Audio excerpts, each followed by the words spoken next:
Years ago, I did a discussion video going over the then upcoming winter 2016 anime season, and one of the number of shows that I talked about in that video was Myriad Colors Phantom World, a show that, for the most part, I and most others were expecting to be fairly good, simply by the fact that it was a show being made by Kyoto Animation. And at the very least with Kyoto Animation, you can usually rest assured it's going to look good, it's going to have good character designs, and it's probably going to be good enough, right? It may not be amazing, it may not be the best thing ever made, but it's probably going to be at least good. But then something happened with Myriad Colors Phantom World. It ended up being really poorly received, at least compared to the majority of other Kyoto Animation series, to the point where I feel like most people who have seen it and most of the rest of Kyoto Animation's catalog would very likely consider it the worst of their shows. But why? Why exactly did this happen? Why did the show that, people weren't necessarily expecting to flop so hard in terms of its reception end up flopping so hard?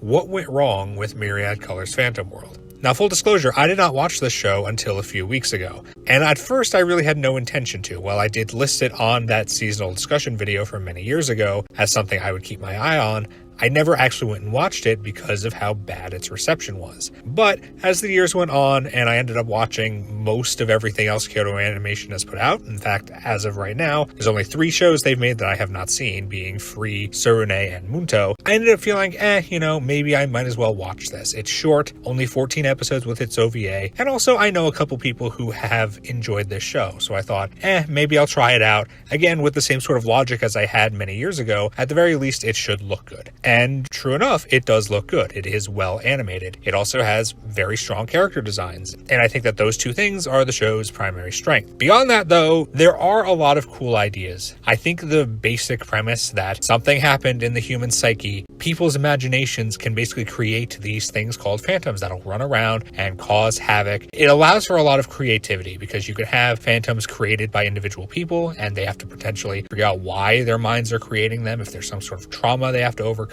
But also it allows you to get really creative. And I do think to an extent the show does, especially early on. And to the show's additional credit, it does take its characters and give basically every one of them some sort of spotlight episode that goes through something wrong in their life and why exactly it is causing phantoms to either come into existence or existing phantoms to in some way involve themselves with them. There is some exploration of the show's premise, but nowhere near enough. And even though it does give those characters the spotlight here and there, they also don't really have enough done with them. Unfortunately, once a character gets their spotlight episode, it almost feels like they kind of fade into the background, especially if they are joining the main group, the main core cast during their spotlight episode. Like after they join, they don't really feel like they're contributing all that much. On top of that, the show does hint at this bigger overarching story towards the end. And while we do get that in the last 2 main episodes, it still feels like a lot of stuff is coming out of nowhere. Like there's some build up here and there, but nowhere near enough to justify it, which makes you wonder, well, why didn't they spend time earlier trying to do that? Because most of the show just ends up being slice of life adventures, and that's fine in of itself. And some of those episodes are fairly enjoyable. Other ones, not so much. It is kind of hit or miss. But given that there was so much room to explore this premise, so many different directions they could take these phantoms in and how they can be applied to this world, so many more things they could have done with these characters, it really feels like everything is just kind of half-baked. Like there's cool potential here. There are a lot of ideas, a lot of ways the story could have developed, and the show just didn't really have the interest it needed in order to pursue that. It mostly just wanted to do, I guess, the safe thing and be a slice of life comedy. And I will add a somewhat horny slice of life comedy, especially early on. Like you can tell that this show definitely wanted to appeal to a certain group of people. It does have less of that as it goes on, but early on, I could see it turning people off by how easily it wants to kind of include fan service. Not to a ridiculous degree, at least not until the OVA at the end, but still enough that I could see it being off-putting to a number of people. As far as the characters specifically, while they do each get that spotlight episode, a lot of the problems that the characters are experiencing that,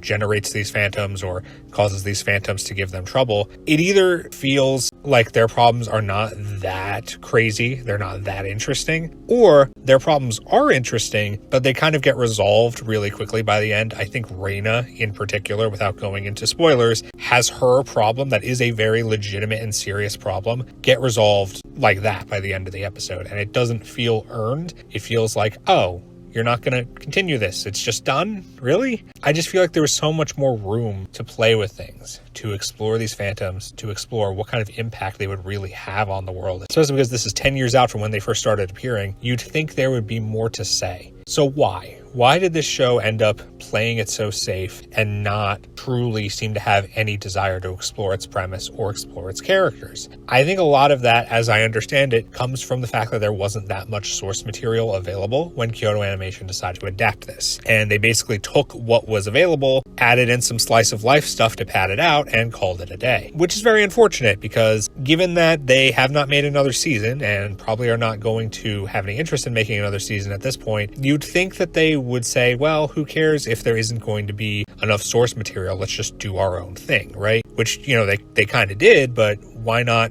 have your own thing be plot related and character related instead of just slice of life episodes and fan service episodes here and there that are okay, but not really all that memorable in the grand scheme of things. They don't really help to differentiate this show from a lot of the other things Kyoto Animation has made and just in general other sort of slice of lifey shows that exist. Why not make this show special? Why not make it stand out? And I don't know what the reason is. I don't know why exactly it turned out this way, but that was just how they chose to handle it, given the constraints that they had in terms of adaptable material. Of course, this raises an additional question of why did they choose to adapt this then and not after more material had come out? I have no idea. Maybe the reason why they chose not to try to explore the plot in their own way, even though, yes, it would have eventually most likely been different from how the source material eventually did it, is because maybe they did think they were going to do another season, but given how many Kyoto Animation shows just end up running for that 13 episodes plus one OVA runtime and never get any more. Maybe if you're lucky, you'd get a movie. I'm not sure it's really feasible to think that they were planning to do another season unless it was like a runaway success. I feel like they probably knew it was going to be 13 in an OVA, and for whatever reason, they didn't try to make those episodes feel more valuable, even though they could have just done whatever they wanted. If they had such little source material to play with, they could have done anything, but they didn't. They chose to play it safe, and as a result, the show ended up not leaving much of an impact. And it really is a shame, because I think had they put more effort into this in terms of the story, in terms of the characters, more could have been accomplished, especially because some of the characters I think are genuinely really likable. I think Mai is really likable. I think she had a lot of potential if they had done more with her. Kyoto is probably my favorite of the characters, and I think she has sort of an interesting story, but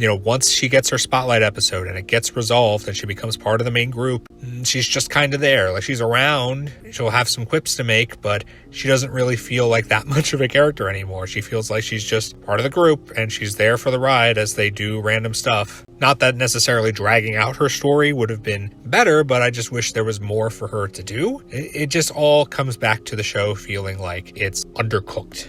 Like, there's some cool ideas here, but they didn't give it enough time in the oven. It didn't rise as well as it should have. We could have gotten a really nice treat, and instead we got something okay. All right. And for Kyoto Animation, yes, they've had shows that haven't appealed to everyone. They've had shows that have had problems. A lot of people don't like the second season of Chunibyo, for example. It's not that everyone always expects Kyoto Animation to hit a home run with every one of their shows. It's just that people expect a stronger baseline. And people expected that for Phantom World and didn't quite get it. Yes, we got good animation. Yes, we got good character designs. But everything else just felt like the effort was not put in. It's a shame, but it is what it is. And I think that goes to show why, for a lot of people, for better or for worse, this is probably going to be their least favorite Kyoto Animation series. A show that for most people is unmemorable, other than the fact that it was a failure. Thank you so much for watching. Like and subscribe if you enjoyed the video. And until next time, take care everyone. Look forward to the next video.